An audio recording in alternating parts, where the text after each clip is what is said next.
I just find it all so stressful. Is an expression or variations of it that I hear fairly regularly when people explain perhaps why they've eaten in a certain way for a period of time, been on a diet perhaps as they might have framed it, and then stopped doing that and gone back to old habits. And that's often related to how difficult and how stressful and frustrating they might find it. And I get that. Change isn't always easy. There's an expression that the hardest thing about change is not doing what you did yesterday.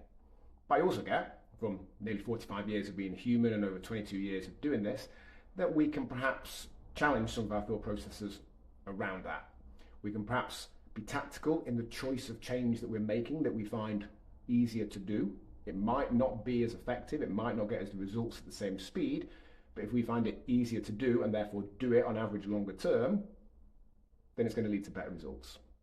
And we can also perhaps challenge in our head how difficult and stressful some of these things are, because we could just choose to eat an appropriate portion size of what we're eating already. Might not be the best change, but if we eat appropriate calories of what we're already eating, we will maintain or lose weight. And that doesn't need to be particularly stressful. If we just choose to create an average across the course of the week rather than thinking we need perfection all the time, that doesn't need to be particularly stressful. So I get it, change can be challenging, but we can challenge both our choice of change and how we frame it in order to find it a level of challenge, a level of stress that is doable.